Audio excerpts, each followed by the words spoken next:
दूसरा प्रश्न पूछा, महाराज शास्त्र बहुत है, 18 पुराण है, वेद है, उपनिषद है, क्या पढ़े, कितना पढ़े, जीवन बीत जाएगा लेकिन हम अध्ययन पूरा नहीं हो पाएगा हमारा। तीसरा प्रश्न करते हैं, भगवान यदि सर्व समर्थ है, जगदीश्वर है, तो फिर उनको अवतार क्यों लेना पड़ता है? बार बार उनको अवतार क्यों लेना पड़ता है? जिनके संकल्प मात्र से संसार का सृजन हो सकता है, तो उनके जब संकल्प मात्र से सृजन हो सकता है, सृष्टि का विनाश भी हो सकता है, फिर राक्षसों को मारने के लिए अवतार क्यों लेना पड़ता है उनको? ऐसा क्यों है? कृपा करके यह आप बताइए कि बार बार भगवान का जन्म क्यों होता है? चौथा बड़ा ही रोचक प्रश्न पूछते हैं। श्री सौनक जी कहते हैं, यदि भगवान ने अवतार लिए हैं तो कृपा करके यह बताइए कि उन्होंने कितने अवतार लिए हैं और कहां कहां लिए हैं, किस रूप में प्रभु के अवतार हुए हैं। पांचवा प्रश्न श्री सौनक जी महाराज सूत जी से पूछते हैं, महाराज जीवन का परम लक्ष्य क्या है? जीवन का परम लक्ष्य क्या है? कृपा करके आप अपने शब्दों के माध्यम से हमें बताएं।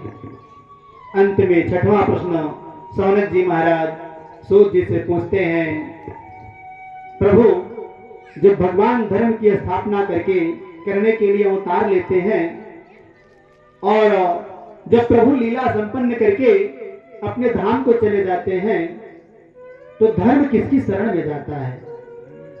वे धर्म की स्थापना के लिए ऐसा कहा गया है कि जब जब हो धर्म कई हानि, बाढ़ सुर महाअभिमानी, तब तब प्रभु लगे मनुष्य शरीरा। इस प्रकार से कहा गया है कि भगवान अवतार लेते हैं बार बार।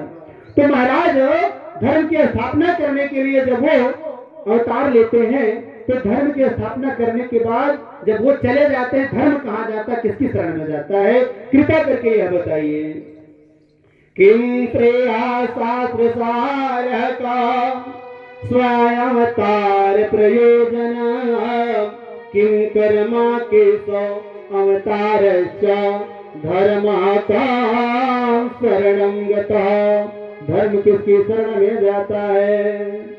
सभी प्रश्नों को सुन करके श्री सूत जी महाराज बोले, जीव की उत्पत्ति होती है तो माया उसे व्याप्त कर लेती है।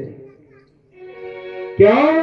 माया को सब कोई भजे, माधव भजे न को, जो कदापि माधव भजे माया चेरी हो, माया चेरी हो। जिस प्रकार से हर जगह पानी है, जहां आप बोरिंग करते हैं वहीं से पानी निकलता है, वैसे नारायण कण कण में विद्यमान है, हर जगह है। बहुत आडंबर की जरूरत नहीं है। जो भी तुलसी पत्र, फूल, माला इत्यादि आपके पास है, उनकी भक्ति करते हैं, पूजा करते हैं, भगवान प्रसन्न होते हैं। इस नाशवान शरीर को यह मान करके कि आज है कल नहीं रहेगा, हर दिन को अंतिम दिन मान करके जीना चाहिए। आज का जीवन जम के जी लो, आज जिससे मिलो बहुत प्रेम से मिलो, क्योंकि कल क्या होगा कौन देखा है। पहले के जमाने में लोग 100-100 साल जिया करते थे। हमारे परम पूज्य दादाजी हैं 96 साल के हुए हैं, देवात्मा है, पुण्यात्मा है। हम सभी लोग उनके चरणों में रह करके ज्ञान प्राप्त कर रहे हैं, दिशा निर्देश पा रहे हैं। आज तो औसत आयु जैसा कि वैज्ञानिकों ने, पढ़ने लिखने वाले लोगों ने लगाया 60 वर्ष की उम्र, किसी का 30 में एक्सीडेंट हो रहा है, किसी 40 में, किसी 50 में। बुढ़ापा आ ही नहीं पा रहा है। जितने भी बुजुर्ग यहाँ बैठे हुए हैं वो मानव नहीं है, साक्षात देवता के रूप में हम लोगों के बीच में बैठे हैं। हम सभी लोग उनको सादर नमन करते हैं। वो अपने घर परिवार के लिए परमात्मा है, परिवार वालों के लिए परमात्मा के वरदान है। आप जब तक हैं, हम लोगों को दिशा निर्देश देने वाला ऐसा कभी मिलेगा नहीं। आने वाली पीढ़ी इतना उच्छृंखल हो रही है, किसी प्रकार का ज्ञान विवेक नहीं रह जा रहा है, सब अपने में मस्ती में मस्त हैं। तो इस जीवन को नासमान मान करके व्यक्ति को हर दिन को अंतिम दिन मान करके जीना चाहिए, सबसे अच्छा व्यवहार करना चाहिए, सबसे मिलजुल करके रहना चाहिए। हे मन मुसाफिर निकलना पड़ेगा, हे मन मुसाफिर निकलना पड़ेगा।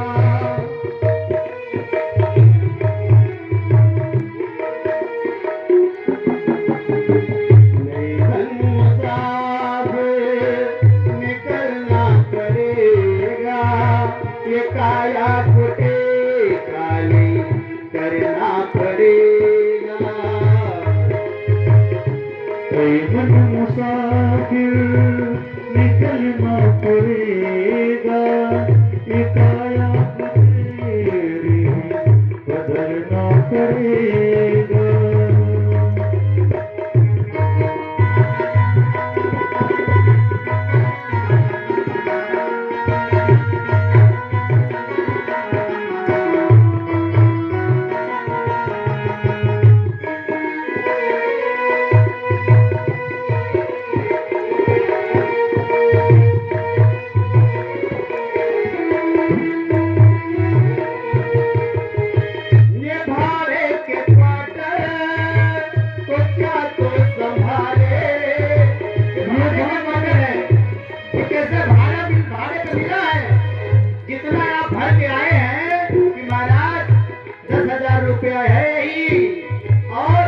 हमको रहना है, जहाँ दिन खत्म हुआ ये भाड़े के क्वार्टर तो क्या तो संभाले, ये भाड़े के क्वार्टर क्या तुम संभाले।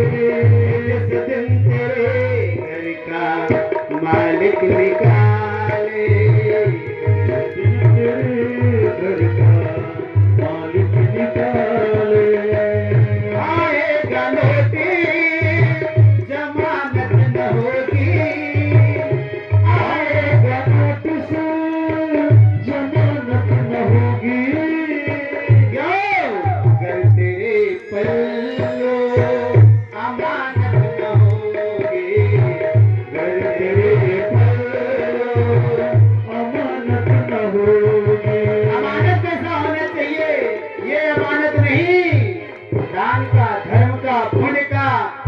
कर्मों का जो करे कैद तुझे जब जाना पड़ेगा, जो करे कैद तुझको जाना पड़ेगा।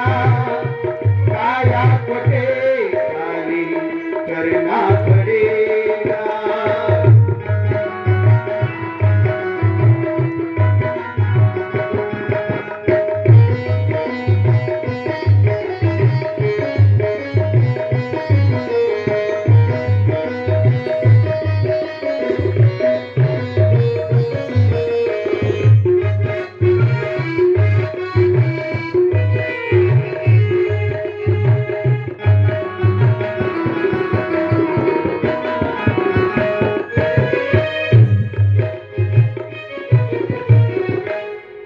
भागवत भगवान के कहते हैं।